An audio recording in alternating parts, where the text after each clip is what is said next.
బీజేపీలో కోవర్టులు పెడుతున్న కుంపట్లు కార్యకర్తలు పారా హుషార్. నిజంగా చెప్తున్నాను. ఇందాక నేను ఈ స్లైడ్ గురించి కూడా ఇందాక నేను మాట్లాడిన దాంట్లో కూడా కొంత భాగము ఈ కోవర్టుల దానికి సంబంధించి ఉంటుంది. వాళ్ళు వస్తారు, హిందుత్వ భావజాలాన్ని భుజాన వేసుకుంటారు, జై శ్రీరామ్ అంటారు, జై హింద్ అంటారు, భారత్ మాతాకి జై అంటారు, మనతోటే ఉంటారు, మనలో ఉంటారు, ఎప్పటి నుంచో మేమున్నామనేటటువంటి వాదన వినిపిస్తారు. కానీ ఒక అధ్యక్షుడి ఎంపిక రాగానే ఆ ముసుగు తొలగిపోయి బీజేపీ పార్టీ పని అయిపోయింది, బీజేపీ పార్టీ సర్వనాశనం అయిపోయింది, బీజేపీ పార్టీకి ఏకంగా శ్రద్ధాంజలి ఘటించేస్తారు. స్క్రీన్ షాట్స్ ఉన్నాయి, ఆడే పోవాలో పోతాయి. ఇది మీ లోపల ఉన్నటువంటి జ్ఞానం. కార్యకర్తలు మీరు తెలుసుకోండి, ఏ పార్టీలో ఉన్న వాళ్ళైనా సరే. అప్పటి వరకు ఆ పార్టీని నిజంగా ముఖ్యంగా బీజేపీలోనే ఎక్కువ మంది ఉన్నారు. మిగిలిన లీడర్స్ బండి సంజయ్ గారు కానీ, లక్ష్మణ్ గారు కానీ, కృష్ణారెడ్డి గారు కానీ, వీళ్ళ ముగ్గురు తెలుసుకోవాల్సినటువంటి విషయం ఏంటంటే, ఇలాంటి దగుల్బాజీలు చాలామంది ఉన్నారు.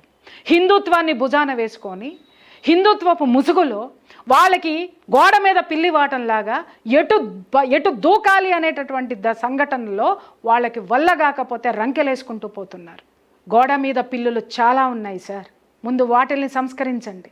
హిందుత్వాన్ని భుజాన వేసుకొని, కండువాలు భుజాన వేసుకొని ఒక వర్గానికో ఒక వ్యక్తులకో కొంతమంది పక్కన చేరిపోయి జేజేలు కొట్టుకుంటూ హిందుత్వం అని అరిచి, ఆ తరువాత ఇలాంటి క్రూషియల్ సమయాలు వచ్చినప్పుడు, ఇలాంటి ప్రత్యేకమైనటువంటి ఇష్యూస్ జరిగినప్పుడు బీజేపీ మీద బురద జల్లేటటువంటి కొన్ని పేరు చెప్పను నేను, అవి ఉన్నాయి.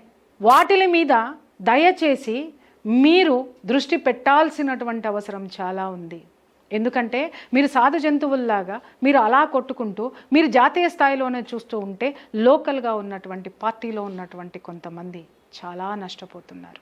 నిజమైనటువంటి కార్యకర్తలు అయోమయానికి గురవుతున్నారు. ఇలాంటి చెడు ప్రచారాలు చేసే వాళ్ళవే నమ్ముతున్నారు. మీ కార్యకర్తలు మీకు దూరం అయ్యేటటువంటి ప్రమాదాలు చాలా ఉన్నాయి. భారత జనతా పార్టీ యొక్క ఇది ప్రశ్నార్థకంగా, భవిష్యత్తు ప్రశ్నార్థకంగా తయారవుతుంది. ముందు వీళ్ళని ఏరిపారేయండి, లేదా వాళ్ళని సంస్కరించండి. ఈ చర్యలు ప్రక్షాళన అనేటటువంటిది జరగకపోతే, పార్టీలో జరగవలసినటువంటి ప్రక్షాళన, ఇలాంటి చీడ పురుగులు ఎవరైతే ఉన్నారో, కోవర్టులు ఎవరైతే ఉన్నారో ఏరి అవతల పారేసి డిక్లేర్ చేయండి, వీళ్ళు మా పార్టీకి కానీ ఆర్ఎస్ఎస్కి కానీ సంబంధం లేదు, ఉన్నారు అనంటే ఎక్కడ ఉన్నారో సాక్ష్యాలు తెమ్మని చెప్పి అడగండి. జాతీయవాదాలు, ప్రాంతీయవాదాలు, రాజకీయవాదాలు ఇవన్నీ ఇవాళ వ్యక్తిగత విషయాల కింద దిగజారిపోయాయి. అందరూ ఎడ్యుకేటెడే, మళ్ళీ ప్రతి ఒక్కళ్ళు ఎడ్యుకేటెడే, దీంట్లో ప్రతి ఒక్కడు మాట్లాడేవాడంతా ఎడ్యుకేటెడే.